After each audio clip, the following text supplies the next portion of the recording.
इस सेवक के लिए क्या आज्ञा है स्वामी परमेश्वर?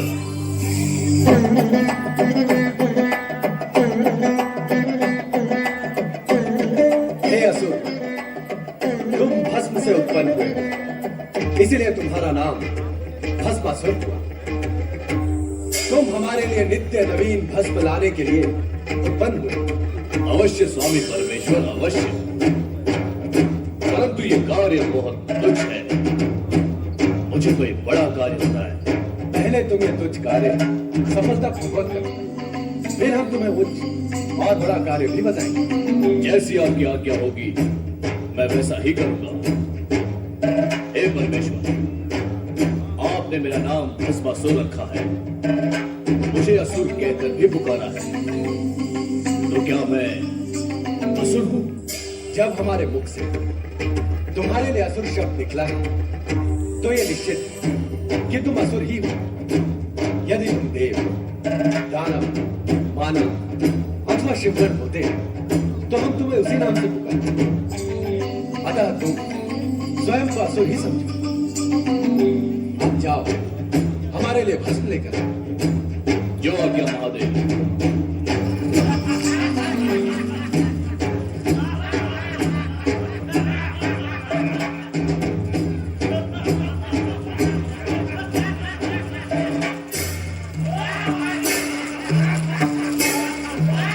अरे सुनो, यहाँ आसपास कहीं कोई शमशान भूमि है? शमशान? वहां क्या करोगे? मुझे चिता भस्म चाहिए।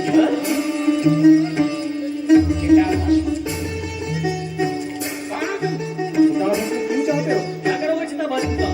मैं भस्मासुर हूँ। मुझे मेरे स्वामी शिव के लिए चिता भस्म चाहिए, वही खोज रहा हूँ। तो तुम असुर हो? तो तुम हमारी जाति के हो? हाँ हाँ, जब मैं असुर हूँ, तुम असुर हो, तो मैं तुम्हारी जाति का होगा ना। बस बस मेरे जाति मत हो, बस। इससे अधिक और दुख अब मैं नहीं सुन सकता। तो कोई उपाय करो हमें दुख से उबारने के लिए। कहो भाइयों, ये भस्मासुर तुम्हारे लिए क्या कर सकता है? शिव तो तुम्हारे स्वामी हैं। हाँ है। वे बड़े चमत्कारी देवता हैं।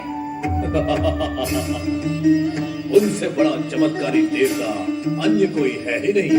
सारा जगत यही कहता है। देव, दानव, मानव सभी शक्ति को मानते हैं।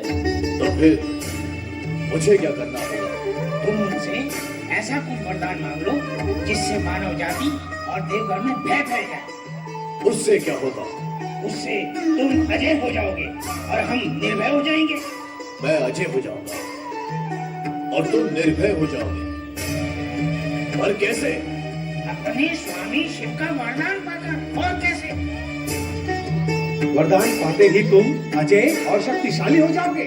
फिर हम सब मिलकर तुम्हें अपना असुर सम्राट बना लेंगे और हम तुम्हारे सैनिक बन जाएंगे।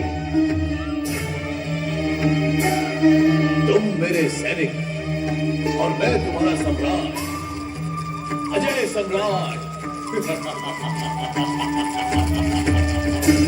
बनूंगा, अवश्य बनूंगा। मैं असुरों का सम्राट अवश्य बनूंगा। तब बन सकोगे जब अपने चमत्कारी देव स्वामी शिव से वरदान प्राप्त कर लोगे। वो भी प्राप्त करूंगा। मैं अपने परमेश्वर शिव से वरदान अवश्य प्राप्त करूंगा। सेवक भस्मासुर प्रणाम करता है। आओ भस्मासुर, भस्म ले आए। आज भस्म नहीं मिली स्वामी परमेश्वर। क्यों? स्वामी परमेश्वर, इस जगत में मनुष्य व असुरों की आयु बढ़ती जा रही है, बढ़ती ही जा रही है। मैं चारों दिशाओं में ढूंढ ढूंढ कर थक गया, परंतु मुझे कहीं भी कोई नई चिता नहीं मिली जहां से मैं भस्म प्राप्त कर सकूं। सारे शमशान सूने पड़े। लगता है मृत्यु अपना कार्य नहीं कर रही, इसीलिए प्राणियों ने भी मरना बंद कर दिया है। अब चिंता तो यह है परमेश्वर कि मैं आपकी आज्ञा का पालन कैसे करूं। जितने जन्म होते हैं उतने ही मरण भी होते हैं। जन्म मरण प्रकृति का अटूट नियम है, इसलिए तुम्हें चिंता करने की आवश्यकता नहीं है। ढूंढने पर कहीं न कहीं तुम्हें चिता भस्म अवश्य मिल जाएगी। मैं सारे जगत का चक्कर लगाकर लौटा हूं स्वामी परमेश्वर। भविष्य में भी कोई चिता जलने या उसकी भस्म मिलने की कोई संभावना नहीं है। यदि आप मेरी एक प्रार्थना स्वीकार करें तो भस्म मिलने का उपाय हो सकता है। कैसी प्रार्थना? आप मुझे वरदान दें कि मैं जिस किसी के भी सर पर हाथ रख दूं वो भस्म हो जाए। इससे क्या होगा भस्मासुर? एक तो इससे भस्म की प्राप्ति होगी परमेश्वर, दूसरे विपरीत जो व्यक्ति इस धरती पर भार है मृत्यु को प्राप्त नहीं हो रही, वे वृद्धावस्था की पीड़ा से मुक्त हो जाए। मुझे वरदान दीजिए परमेश्वर। तथास्तु। ये आपने क्या किया स्वामी? आप सदा ऐसा ही करते हैं। असुरों को वरदान देकर उन्हें अहंकारी बना देते हैं, फिर वे निर्दोष प्राणियों पर अत्याचार करते हैं। भस्मासुर भी इतना बड़ा वरदान पाकर वैसा ही करेगा। चिंता न करो देवी, भस्मासुर हमारा सेवक है, वो हमारे आज्ञा का उल्लंघन नहीं करेगा। सेवक होने के साथ साथ वो असुर भी तो है स्वामी। और असुर आज्ञा ही क्या, धर्म, नीति, न्याय, मर्यादा सभी का उल्लंघन कर देते हैं। भस्मासुर को इतना बड़ा वरदान देकर आपने अच्छा नहीं किया स्वामी।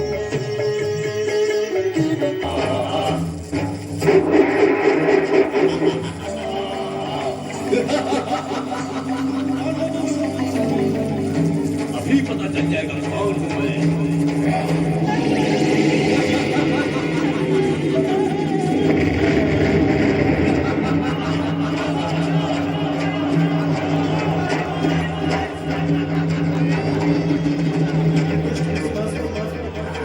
निर्दोष प्राणियों को ही समाप्त करता जा रहा है। ये भी तो नहीं है, इसे भी भस्म करता हूं। अरे ये क्या कर रहे हो भस्मासुर? मुझे भस्म करके तुम्हें क्या मिलेगा? मिलेगा नहीं, मिलेगी तुम्हारी भस्म। मेरी भस्म का तुम्हें क्या भस्मासुर? मैं क्षीर दुर्बल काया का दुर्बल प्राणी, मुझे भस्म करके कितनी भस्म प्राप्त होगी तुम्हें? कितनी? वही करते रहो जो कर रहे थे। क्या क्या करता रहूं? वही राक्षसों को भस्म करने का कार्य। मोटे मुटल्ले हट्टे कट्टे होते हैं ये राक्षस, उन्हें भस्म करो, चारों ओर भस्म ही भस्म हो जाएगी। हाँ। नारद, क्या तू मुझे मूर्ख समझता है? नहीं, जब तक तुम्हारे सम्मुख खड़ा हूं तब तक तुम्हें मूर्ख कैसे समझ सकता हूं? नहीं, तू सामने खड़ा होकर ही मुझे मूर्ख समझ रहा है नारद। नहीं, इसलिए तो राक्षसों को भस्म करने की कुमंत्रणा दे रहा है। अरे परंतु मैं तुम सब ऋषि, मुनि, देवगण, ब्रह्मा, विष्णु, इंद्र सभी को भस्म करके तीनों लोगों पर विजय प्राप्त करूंगा। परंतु उससे पूर्व मैं सर्वप्रथम तुझे ही भस्म करूंगा। भस्मासुर, सर्वप्रथम त्रिलोक पर तो विजय प्राप्त कर लो, फिर नारायण नारायण। परमपिता, भस्मासुर ने पृथ्वीलोक पर भयंकर उत्पात मचा रखा है। अहंकार के मत में उसके अत्याचार दिन प्रतिदिन बढ़ते ही जा रहे हैं। उसने तो स्वर्गलोक पर आक्रमण करके देवताओं को वहां से निष्कासित करने का निश्चय भी कर लिया है। यदि उसका यह निश्चय पूर्ण हो गया तो अनर्थ हो जाएगा परमपिता, अनर्थ हो जाएगा। उसे नष्ट करने का कोई आप उपाय करें। नष्ट तो उसे होना ही है नारद। विनाशकारी प्राणी अधिक समय तक तो पृथ्वी पर नहीं टिकता। दुविधा तो ये है कि उसे भगवान शिव शंकर का वरदान प्राप्त है, इसी से वो उन्मत्त हो गया है। वो दुष्ट ये भी नहीं जानता कि भगवान शिव ही उसकी विनाश लीला का आयोजन करेंगे। भगवान भोलेनाथ, वो कैसे? भस्मासुर के मन में नारी मोह जागृत हो चुका है। अतः भगवान शिव किसी सुंदर नारी द्वारा उसका अंत करवाएंगे। अब तुम जाओ नारद। नारायण नारायण। रक्षा करे भोलेनाथ, रक्षा करे भोलेनाथ, रक्षा करे। क्या हुआ नारद, इतने व्यग्र क्यों हो रहे हो? ये सब आप ही की कृपा का दुष्परिणाम है भोलेनाथ। तो क्या अब हमारी कृपा से दुष्परिणाम भी होते हैं? अवश्य होते हैं, हुए हैं और हो रहे हैं भोलेनाथ। अयोग्य और दुष्ट प्राणी को यदि ऐसे पद, अधिकार और सुविधाएं दी जाएं जिसके वो योग्य ही नहीं है, तो क्या वो उसका दुरुपयोग नहीं करेगा भोलेनाथ? और फिर उसके दुष्परिणाम नहीं होंगे? तुम किसके विषय में कह रहे हो नारद? आप सब जानते हुए भी भोले बनते हैं, तभी तो आपको सब भोलेनाथ कहते हैं। आप भली भांति जानते हैं कि मैं भस्मासुर के विषय में कह रहा हूं। तुम्हें क्या कष्ट दिया उसने? कष्ट?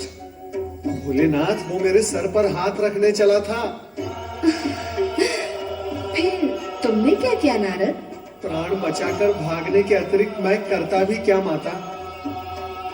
भोलेनाथ, मेरे प्राण तो जैसे तैसे बच गए, किंतु उस दुष्ट असुर ने मृत्यु का नंगा नाश ही आरंभ कर दिया था।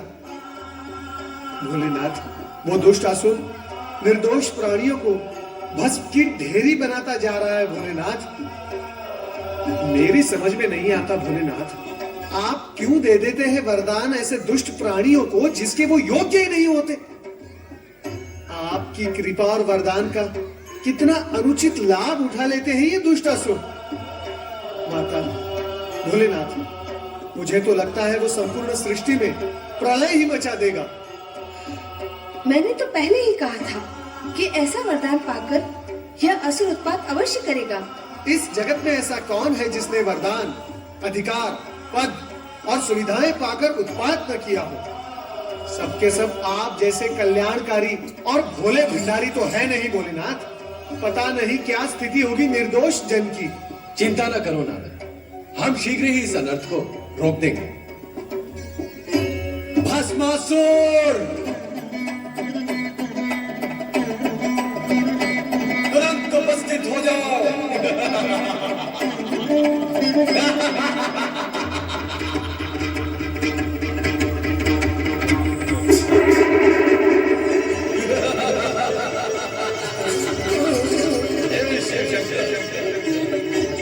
आपके दिए हुए वरदान का प्रयोग करके अत्यंत सुख की प्राप्ति हो रही है।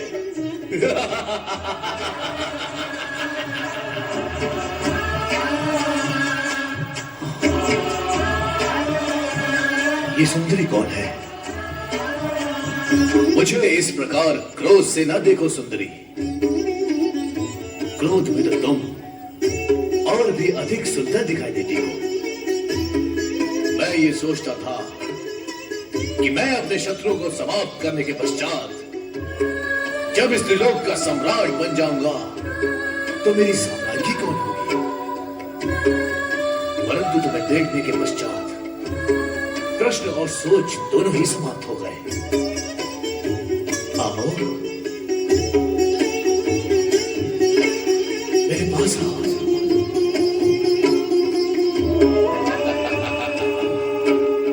मैं इंद्र को भस्म करके तुम्हें स्वर्ग के सिंहासन में बिठाऊंगा। दुष्ट भस्मासुर, पार्वती हमारी अर्धांगिनी है और तू हमारा सेवक। वो तुम्हारे माता समान है। इन पर कुदृष्टि डालने का परिणाम जानता है। हम तुम्हें इसी समय भस्म कर देंगे। भस्म करने का काम जब तुम करते थे वो युग गया भस्मधारी। अब भस्म करने का कार्य मैं करता हूं। मैं, इससे पहले कि तुम मुझे भस्म करो, मैं ही तुम्हें भस्म करके इस सुंदरी को अपना बना लेता हूं। वही रुक जा दुष्ट। प्रभु अपनी रक्षा करे। भाग जाए यहाँ से, भाग जाए प्रभु।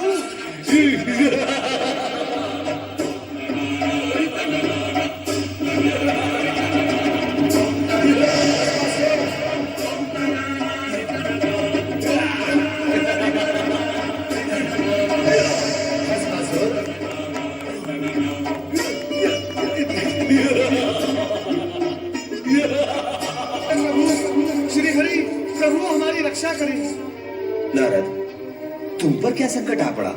नारद, आज तुम्हें रक्षा की आवश्यकता कैसे आन पड़ी? तुम तो संपूर्ण जगत की रक्षा की चिंता किया करते हो। माता, चिंता तो आज भी है, किंतु जगत की नहीं, जगत पिता की। अर्थात? श्री हरि, भस्मासुर को वरदान देकर भगवान भोलेनाथ स्वयं संकट में पड़ गए हैं। वो दुष्ट भस्मासुर भगवान भोलेनाथ के सिर पर हाथ रखकर उन्हें भस्म करना चाहता है। पर नारद, ये भी तो शिवलीला ही है। शिवलीला? श्री हरि, ये कैसी शिवलीला है जिससे प्राण संकट में पड़ जाए? नारद, शिव ऐसी ही लीला करते हैं कि जगत के सारे प्राणी इस सत्य को जान और मान लें कि अयोग्य प्राणी को अधिक अधिकार और वरदान देने से जगत को दुष्परिणाम भोगने पड़ते हैं। किंतु इस समय तो आप उन्हें दुष्परिणाम भोगने से बचाएं। स्वामी, आपने सदा ही शिव पार्वती को संकटों और बाधाओं से उबारा है। आप शीघ्र ही उनकी सहायता करें। वो तो करनी ही होगी।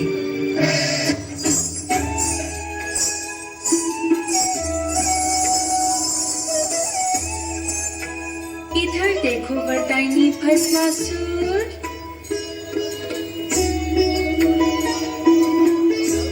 ध्यान से देखो।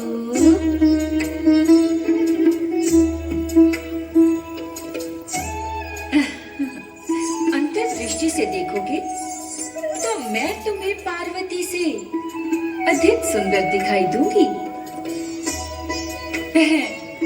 त्रिभुवन मोहिनी हूँ। मैं तुमसे अवश्य विवाह करूंगा, इसी समय विवाह करूंगा। मैं भी यही चाहती हूँ और तुम भी यही चाहते हो, फिर विवाह में विलंब क्यों? विलंब तो तुम कर रही हो सुंदरी, मैं तो तुम्हें पाने के लिए आतुर हूँ। चलो विवाह करें। तनिक रुको भस्मासुर। हमारी कुलरीति ये है कि विवाह से पूर्व अपने कुल देवता के सम्मुख नृत्य गान करके उन्हें प्रसन्न करना पड़ता है, नहीं तो कुल देवता रुष्ट हो जाते हैं। हमारी कुलरीति के अनुसार कुल देवता को प्रसन्न करने के लिए तुम्हें उसी भांति नृत्य करना होगा जैसे कि मैं करूंगी। बोलो, करोगे ना? अरे तुम कहोगी तो नृत्य क्या, मैं कुकृत्य भी करूंगा। चलो शीघ्र नृत्य आरंभ करते हैं ताकि नृत्य करके हम शीघ्र विवाह कर सके। तो चलो नृत्य गाना आरंभ करते हैं।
देवादिदेव प्रणाम।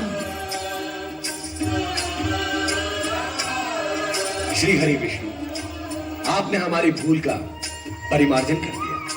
भूल? कैसी भूल महेश्वर?